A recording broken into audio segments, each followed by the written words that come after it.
Ibu tunjukkan pada saya. Mohon izin, kalau infak kemana ibu lakukan pertama? Ya? Keluarga, siapa lagi? Halo?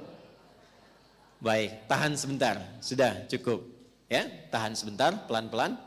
Kalau sudah ada harta dan sudah paham Allah berikan lebih, maka keluarkan ayat-ayat terkait bimbingan harta. Selain zakat yang 8 golongan, Quran surah ke-9 ayat ke-60 itu, ada infak. Infak itu nanti ada 3. Nanti infak yang paling dasar, Quran surah kedua ayat 215. Sebelum keluar ini dulu. Bukan zakat ya, infak. Ya, bukan zakat tapi apa? Quran surah kedua ayat 215. Yas'alunaka madza yunfiqun. Mereka bertanya padamu Muhammad SAW, apa yang harus diinfakkan dan kemana disalurkan? Perhatikan jawabannya. Qul ma anfaqtum min khair falil walidain. Katakan, sampaikan Muhammad SAW, kalau ada yang mau infak, pertama siapkan yang terbaik untuk diinfakkan. Siapkan yang kalau mau ngasih pakaian, pakaian yang baik. Ngasih makanan, makanan yang baik. Jangan makanan lihat pun sudah nggak enak diserahkan ke orang. Jelas? Ibu punya 100.000 yang bagus sekali. Segar. Tak masih bunyi. Yang kedua, yang sudah layu, orang India bilang the kill of the kumel. Ya? Tiba-tiba mau infak, yang dikasih itu yang bagus, yang jelek. Oke? Nah, kaidah Quran mengatakan berikan yang bagus. Tapi poinnya bukan itu, kemana diberikan? Ternyata yang pertama diinfaki itu orang tua. Orang tua tidak menerima zakat, ingat. Tidak dizakati. Sekalipun terlihat orang tua kesulitan dalam ekonomi, maka yang pertama ditanyakan pada diri kita, Anda anaknya kok bisa membiarkan demikian? Jangan pernah menyimpulkan dizakati. Ustaz, ayah saya boleh nggak dizakati? Kan fakir juga. Marah. Kenapa Anda anaknya membiarkan ayahnya fakir? Kenapa Anda biarkan ibu kesulitan? Sementara Allah titipkan pada Anda harta yang berlimpah. Kalau di surat Al-Ahqaf ayat 15 itu sindirannya tajam. Kamu merasa kaya, merasa hebat, merasa sukses. Padahal 70% dari saham kesuksesan itu adalah tangisan ibumu yang saat kamu masih kecil memohon kepada Allah di malam hari.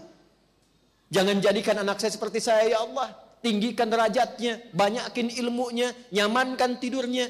Padahal bapakmu yang peluh keringatnya itu yang saat mencangkul di sawah. Serabutan bekerja. Sekarang kami simpulkan itu karena jasamu. Karena kerja kerasmu.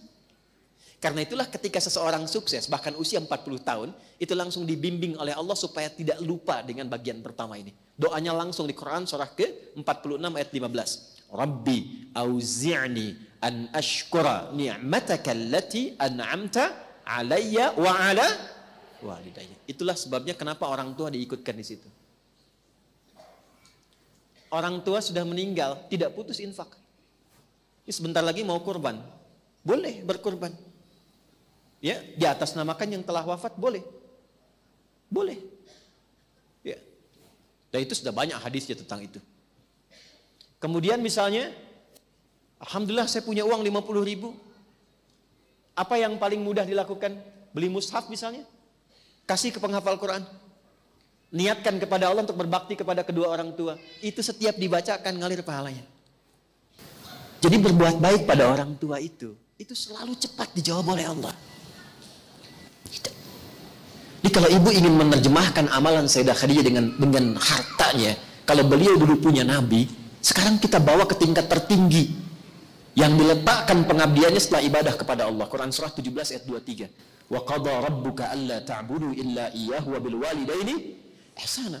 Makanya Ibnu Abbas radhiyallahu taala anhuma, beliau sampai berfatwa begini, saya tidak melihat amalan terbaik yang bisa dilakukan untuk mendapatkan rahmat Allah atau kama qala kecuali birrul walidain. Bakti pada orang tua. Sekalipun sudah meninggal, tetap muliakan, minimal dengan doa.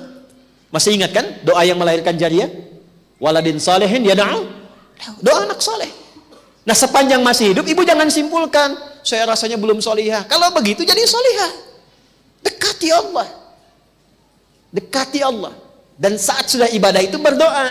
Ibadah yang sudah dilakukan setelah beramal soleh, itulah doa anak soleh. Sholat amal soleh bukan? Ya, setelah sholat berdoa. Di antara doanya untuk orang tua.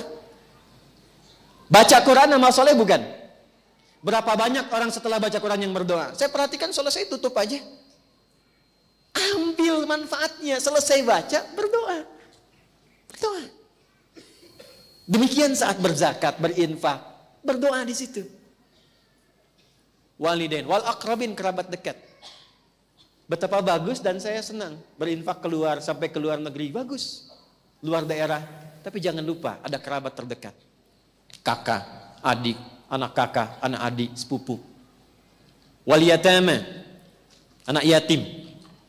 Anak yatim itu ditekankannya pakai infak. Walaupun dia kaya, nggak apa-apa. Datangnya nggak harus bawa uang, bawa hadiah yang menyenangkan dia. Ketika dia senang, berdoa. Bukankah anak yatim itu dekat dengan perhatian Nabi? Ya kan? Anak yatim itu dekat dalam pemeliharaan Allah. Wa ammal yatima fala taqhar. Allah perhatikan dia. Jadi kita narik perhatian Allah melalui kebaikan pada anak yatim. Begitu ada harta, kunjungi. Kalaupun saudara meninggalkan yatim ada anaknya dan dia kaya, nggak harus bawa uang. Mungkin 1 juta nggak ada apa-apanya buat dia. 1 miliar nggak ada harganya karena hartanya triliunan misalnya. Tapi 1 mobil-mobilan mungkin berkesan tuh anak itu. Ketika dia merasa bahagia dan senang, Allah pun memberikan taufiknya dan datang kemuliaannya kepada keluarga itu. Wal masakin, orang miskin. Yang kelima, wabnis sabil, yang kesulitan dalam perjalanan. Termasuk itu anak-anak yang sekolah. Kenapa enggak ibu bikin program beasiswa? Biaya SPP-nya. Ya, itu tinggi nilai di hadapan Allah Subhanahu wa taala.